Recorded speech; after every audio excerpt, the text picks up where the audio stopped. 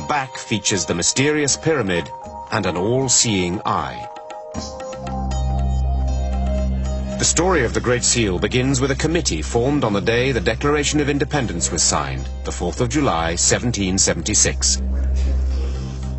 اس seal کا design 1776 میں شروع کیا گیا اور اس سیل کو بنانے کے لیے 4 کمیٹیاں قائم کی گئیں جنہوں نے 6 سال کے عرصے میں اس سیل کو ڈیزائن کیا، جس کا انچارج بینجامن فرینکلن تھا۔ فرینکلن ایک ایسی سیل چاہتا تھا جس کے اوپر حضرت موسیٰ کی تصویر بنی ہو جو سمندر کی طرف اشارہ کر رہے ہو، جبکہ اس تصویر میں سامنے کی طرف بنی اسرائیل اور فرعون کو بھی دکھایا جائے۔ مطلب یہ کہ بینجامن فرینکلن کی خواہش تھی کہ کسی نہ کسی طرح مصر کو ظاہر کیا جائے۔ فرعون، بنی اسرائیل اور حضرت موسیٰ، یہ ساری چیزیں مصر کی طرف اشارہ کرتی ہیں، جبکہ پیرامڈ بھی مصر کی طرف ہی اشارہ کرتا ہے۔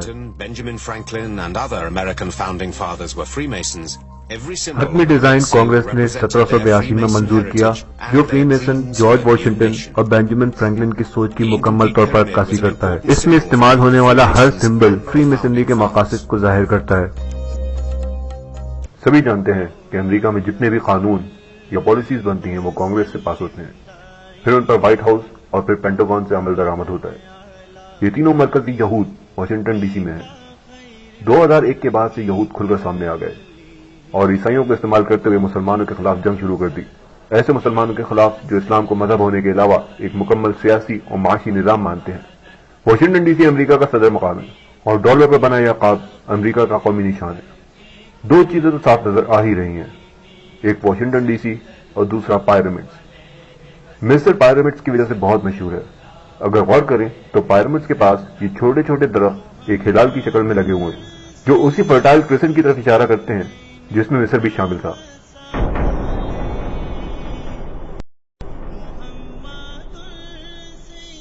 مغرب میں سمبلز بہت استعمال کیے جاتے ہیں۔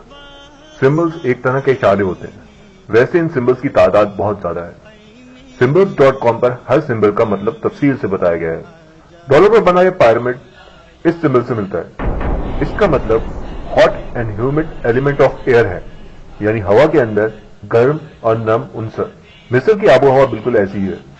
symbols.com پہ سمبل کا گروپ 39 اور نمبر 1 ہے، جبکہ پیرامڈ کے نیچے یہ ریبن اس سمبل کو ظاہر کرتا ہے۔ اس سمبل کا گروپ 20 اور نمبر 3 ہے، جس کے مطلب picturing the new or warming moon as seen in the Nile Valley، یعنی دریائے نیل کی وادی سے گھٹتے ہوئے چاند کا نظارہ۔ اس کے علاوہ پیرامڈ کے پیچھے 2 چھوٹی پہاڑیاں نظر آ رہی ہیں جو اس ماڈل میں بالکل واضح ہیں۔ اگر ہم دنیا کے نقشے پر واشنگٹن سے مصر کی طرف دیکھیں تو مصر کے عین پیچھے جو ملک ہمیں نظر آتا ہے وہ ہے سعودی عرب، اور جو شہر عین پیچھے ہیں وہ ہے مکہ معظمہ اور مدینہ منورہ۔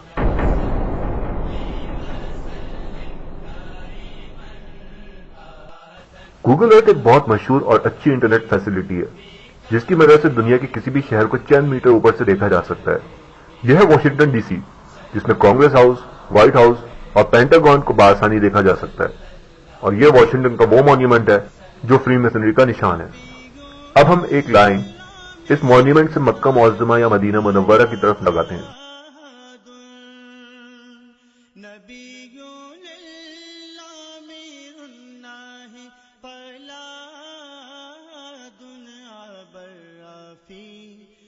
ذرا غور کیجئے، یہ لائن بالکل اس علاقے کے اوپر سے گزر رہی ہے جہاں احرام مصر بنے ہوئے ہیں۔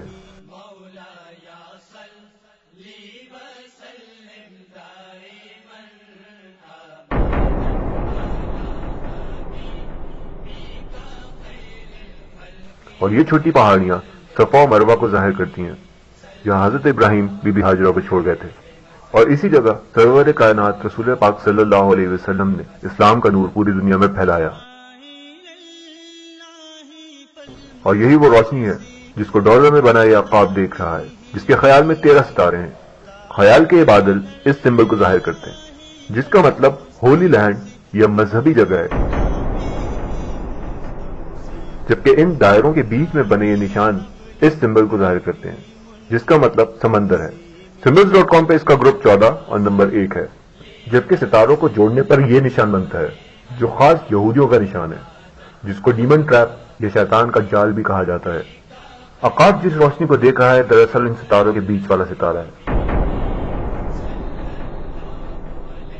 اگر ہم 20 والے ستارے کو مکہ معظمہ اور مدینہ منورہ کے اوپر رکھیں اور اوپر والے ستاروں کا احرام مصر پر، تو ہمارے پاس 12 ایگزیکٹ لوکیشنز آ جاتی ہیں، جس میں مصر، عراق، کویت، اردن، عمان، عرب امارات، یمن، صومالیہ، ایتھوپیا اور سوڈان کے علاقے شامل ہیں۔ اور یہ ہے گریٹ اسرائیل جو عراق کے مسلمانوں کے ہاتھ سے چلے جانے کے بعد اب ان ناپاک یہودیوں کے ہاتھ میں ہے، جو اس وقت دنیا میں تیل کی پیداوار کے حساب سے دوسرے نمبر پر ہے، جہاں روزانہ 200 مسلمانوں کو شہید کیا جاتا ہے۔ اس وقت ان 12 جگہوں میں سے صرف سوڈان اور صومالیہ وہ ممالک ہیں جو پنجہ یہود سے کافی حد تک آزاد نظر آتے ہیں۔ یہود کی پوری کوشش ہے کہ کسی نہ کسی طرح سوڈان میں اقوام متحدہ کی فوج اتار دی جائے۔ 1995-96 میں صرف سعودی عرب میں 30,000 یہودی اور عیسائی فوجی تھے، جبکہ کویت میں BBC کے مطابق اس وقت تقریباً 5,200 فوجی ہیں، قطر میں 5,000، عمان میں کفریہ فوج کی تعداد بہت زیادہ ہو گئی ہے، یہاں امریکہ کے 4 فضائی اڈے ہیں۔ 90 کی دہائی میں یمن نے اپنا جزیرہ 100 قطر امریکی افواج کے حوالے کر دیا، جبکہ جزیرہ نما عرب میں یمن وہ واحد ملک ہے جہاں یہودیوں کی بڑی تعداد آباد ہے، اور اسی ملک سے ڈنمارک سے شائع ہونے والے کارٹونز بھی ایک اخبار سے شائع ہوئے۔ عدن کی بندرگاہ کے ساتھ ہی باب المندب ہے، یہ گویا خلیج احمر کا دروازہ ہے۔ خلافت عثمانیہ کے زمانے میں کسی غیر مسلم جہاز کو باب المندب سے آگے جانے کی اجازت نہ تھی، جبکہ آج کل یہ پوری بحری پٹی یہودیوں اور صلیبی عیسائیوں کے ہاتھ میں ہے، اور یہ کفریہ فوجی کسی بھی جہاز کو تلاشی لیے بغیر نہیں جانے دیتے۔ جبکہ اس خطے میں سب سے زیادہ کفریہ فوجی عراق میں ہیں، جن کی تعداد 1 لاکھ سے تجاوز کر گئی ہے۔ صومالیہ میں امریکی فوجیں بڑے غرور سے اتری تھیں، لیکن بدترین ذلت اور رسوائی سے نکلیں جب صومالیہ کے لوگوں نے ان ناپاک یہودی اور عیسائی فوجیوں کی لاشیں سڑکوں پر گھسیٹیں، تب انہوں نے پاکستانی فوج کو اپنی حفاظت کے لیے بلایا، صرف اس لیے کہ مجاہدین مسلمانوں پر گولی نہیں چلاتے۔ اسی لیے پاک فوج کے جوانوں نے امریکیوں کو صومالیوں سے نکلنے میں مدد دی۔ ایتھوپیا جیسے قحط زدہ ملک میں بھی امداد کے نام پر عیسائیت کی تبلیغ اور فوجی اڈے قائم کرنے کا مقصد اس علاقے میں اپنے قدم جمانا ہے۔ کسی بھی جگہ پر قبضہ کرنے کے لیے اس کو چاروں طرف سے گھیرنا ضروری ہے، اور یہی وہ منصوبہ ہے جو $1 کے نوٹ پر واضح ہے۔ شیطان کے پجاری یہودی اس کو عملی جامہ پہنانے میں 90% کامیاب ہو گئے ہیں۔ عقاب کے سنجے میں جو آگ کی طرف ہے زیتون کی شاخ ان لوگوں کے لیے امن کا نشان ہے جو اس شیطانی مقصد میں یہودیوں کے ساتھی ہیں، اور یہ تیر ان سچے مسلمانوں کے لیے ہیں جو ان کے خلاف جہاد میں مصروف ہیں۔ رسول پاک صلی اللہ علیہ وسلم کا ارشاد ہے، دجال اپنے ساتھ پانی اور آگ لائے گا، در حقیقت اس کا پانی آگ ہوگا اور آگ میں جنت کی ٹھنڈک ہوگی۔ آج مٹھی میں مسلمان مجاہدین ان کے سامنے سیسا پلائی دیوار کی طرح کھڑے ہیں۔ یہود اور ان کے حواری تمام تر وسائل اور جدید ترین اسلحے کے باوجود ڈرے ہوئے ہیں۔ یقین کیجئے مجاہدین صرف یہود و نصارہ کے لیے دہشت ہیں، مسلمانوں کے لیے نہیں۔ یہی زیتون کے 13 پتے ہمیں اقوام متحدہ کے نشان میں بھی نظر آتے ہیں، اور دنیا کے نقشے پر بنائے جال جس میں 33 خانے ہیں جو فری میسنری کی 33 ڈگریز کی طرف اشارہ کرتے ہیں۔ اقوام متحدہ کے اس نشان سے صاف ظاہر ہوتا ہے کہ اقوام متحدہ صرف یہودیوں کے مقاصد کے لیے کام کرتی ہے اور عیسائی ان کے ساتھی ہیں۔ جبکہ نیٹو کا یہ نشان جو symbols.com پہ گروپ نمبر 28 سمبل نمبر 21 ہے، جس کا مطلب ہائیسٹ گاڈ یعنی سب سے بڑا خدا، یہودیوں کے یہ 2 ادارے اس وقت مسلمانوں کے قتل عام میں سب سے آگے ہیں۔ آج کے مسلمان حکمران سینہ تان کے فخر کے ساتھ ان کے ساتھی ہونے کا اعلان کرتے ہیں، اور آنکھیں بند کیے اسی دجالی نشان کو کمانے کی فکر میں ہیں، اور بھول بیٹھے ہیں کہ موت کے آتے ہی کفار اور ان کے ساتھیوں کے ساتھ کیا سلوک ہوتا ہے۔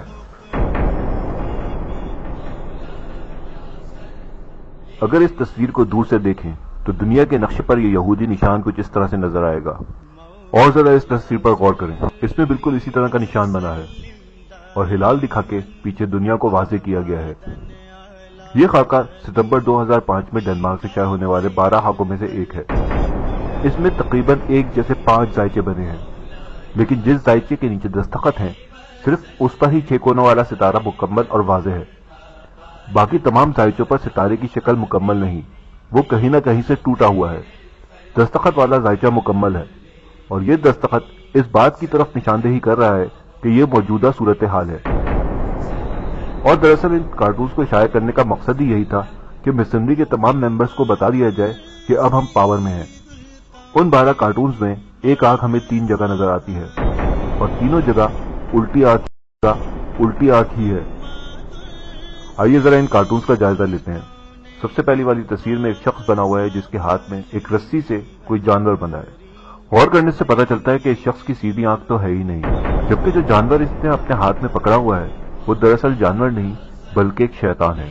اس شخص کے دوسرے ہاتھ میں ایک لاٹھی ہے۔ یہ لاٹھی جس جگہ سے رکھی ہوئی ہے وہاں پہ لفظ محمد عربی زبان میں لکھا ہوا ہے۔ دوسری تصویر میں بھی ایک شخص بنا ہے، اور اس کے الٹے ہاتھ پہ بھی ایک آنکھ بنی ہوئی ہے. یہ تصویر یقیناً ایسے مسلمانوں کی طرف اشارہ کر رہی ہے جو ان کے ساتھی ہیں. تیسری تصویر اسی نقشے کی ہے. ریاض سعودی عرب جہاں پہ امریکن ایمبیسی ہے. کویت اور عراق بارڈر کے ساتھ ساتھ امریکی افواج. خلیج فارس میں غیر مسلم افواج. عراق کے اندر غیر مسلم افواج. یمن میں یہودی آبادی اور ڈجیبوٹی کے اندر امریکہ کا فوجی اڈا. ایک طرح سے باب المندب کا پورا علاقہ اس وقت غیر مسلم افواج کے قبضے میں ہے. پہلی نظر میں ایسا لگتا ہے کہ یہ کسی شخص کی تصویر ہے جس کی ایک آنکھ ہے, دوسری آنکھ کی جگہ ایک ستارہ ہے. لیکن اگر ہم مشرق وسطیٰ کے نقشے میں ان جگہوں کا مطالعہ کریں جہاں پہ اس وقت غیر مسلم افواج ہیں تو ہمارے سامنے ایک بالکل واضح اسی طرح کی تصویر نظر آتی ہے.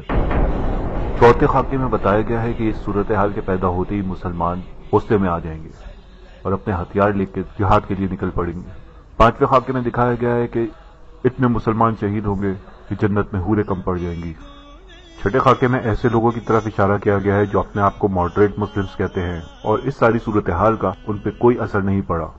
ساتویں خاکے میں یہ دکھایا گیا ہے کہ سب کچھ ہونے کے باوجود یہود اپنے کام میں مصروف رہیں گے. آٹھویں خاکے میں ایک پولیس اسٹیشن دکھایا گیا ہے جس میں افسر کے سامنے 7 لوگ کھڑے ہیں جو 7 بر اعظموں کے مسلمانوں کی طرف اشارہ کیا گیا ہے, اور اس افسر کے لیے یہ پہچاننا مشکل ہے کہ ان میں سے وہ مسلمان کون ہیں جو واقعی جہاد میں مصروف ہیں. 9ویں خاکے کے بارے میں ہم پہلے ہی بات کر چکے ہیں, جبکہ 10ویں خاکے میں یہ دکھایا گیا کہ صورتحال کے پیدا ہوتے ہی مسلمان غصے سے لڑنے کے لیے نکلیں گے لیکن ان کے حکمران ان کو روک دیں گے. 11ویں خاکے میں جس میں ایک یہودی کی تصویر بنی ہے اور اس کے سر پہ ایک اسلام کا بم رکھا ہوا ہے جو کسی بھی وقت پھٹنے والا ہے. مطلب یہ کہ یہودی اتنا ڈرا ہوا ہے اور اس کو معلوم ہے کہ اسلام کا بم اب کسی بھی وقت پھٹ سکتا ہے. جبکہ آخری خاکے میں یہ دکھانے کی کوشش کی گئی ہے کہ کوئی بھی ان خاکوں کو سمجھ نہیں پائے گا کہ اس کے اندر کیا پیغام چھپا ہے. عیسائیوں کے مطابق دجال کی نشانی 6 کا ہنسا ہے. عیسائیوں کی کتاب book of revelation chapter number 13 verse number 17 اور 18 میں آتا ہے, And he, Antichrist, provides that no one will be able to buy or to sell except the one who has the mark, either the name of the beast or the number of his name. Here is wisdom. Let him who has understanding calculate the number of the beast, for the number is that of a man, and his number is 666. مطلب یہ کہ کوئی بھی شخص اس وقت تک خریدنے یا بیچنے کے قابل نہیں ہوگا جب تک کہ وہ دجال کا نشان استعمال نہ کرے جس پہ اس کا نام یا نمبر لکھا ہو, اور اس کا نمبر ہے 666. آپ نے نشان بازار میں اکثر چیزوں پہ بنا ہوا دیکھا ہوگا. یہ بار کوڈ ہے. بغیر کوئی بھی چیز انٹرنیشنل مارکیٹ میں بیچنا ممکن نہیں. بار کوڈ ایک طرح سے پرائس ٹیگ ہوتا ہے, لیکن آپ کو یہ بات جان کر حیرت ہوگی کہ ہر بار کوڈ کا پہلا, بیچ کا اور آخری ہنسا 6 ہوتا ہے, جبکہ یہودیوں کے اس نشان کے بھی 6 کونے ہوتے ہیں.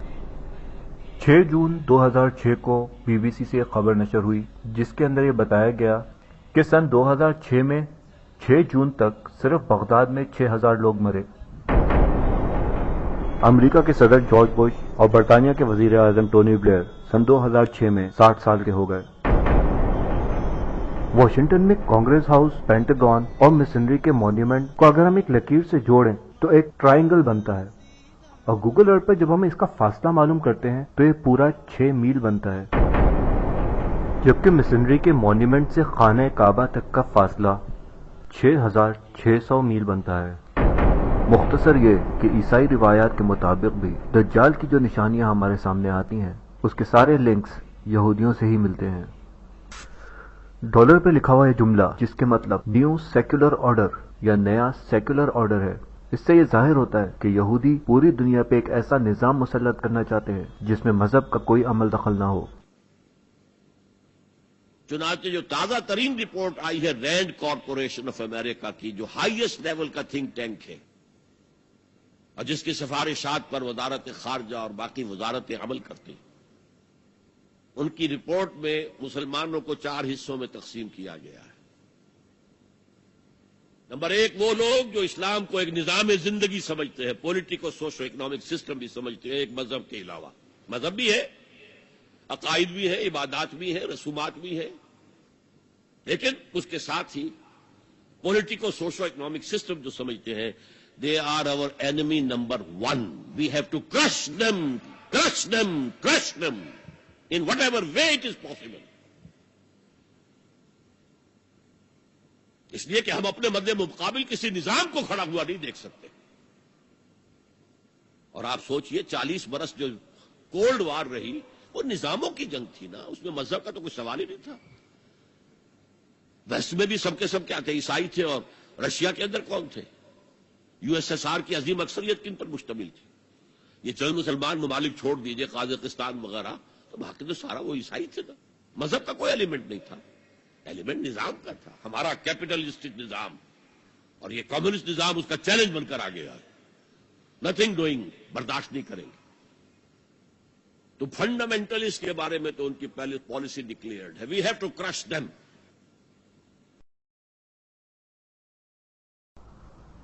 عراق میں مسلمانوں کی عزت اتاری گئی، قرآن پاک کی بے حرمتی کی گئی. فلسطین، عراق اور افغانستان میں روزانہ سینکڑوں مسلمانوں کو قتل کیا جا رہا ہے. پوری امت مسلمہ خاموش تماشائی بنی دیکھ رہی ہے. کوئی بھی اس نظام کے خلاف لڑنے کے لیے تیار نہیں جس نے مسلمانوں کی عزت کو کچل کے رکھ دیا ہے. سورہ توبہ آیت نمبر 28 میں اللہ تعالیٰ فرماتا ہے، اے ایمان والو، مشرک بلا شبہ ناپاک ہے، آج کے بعد یہ مسجد حرام کے قریب نہ آنا پائیں.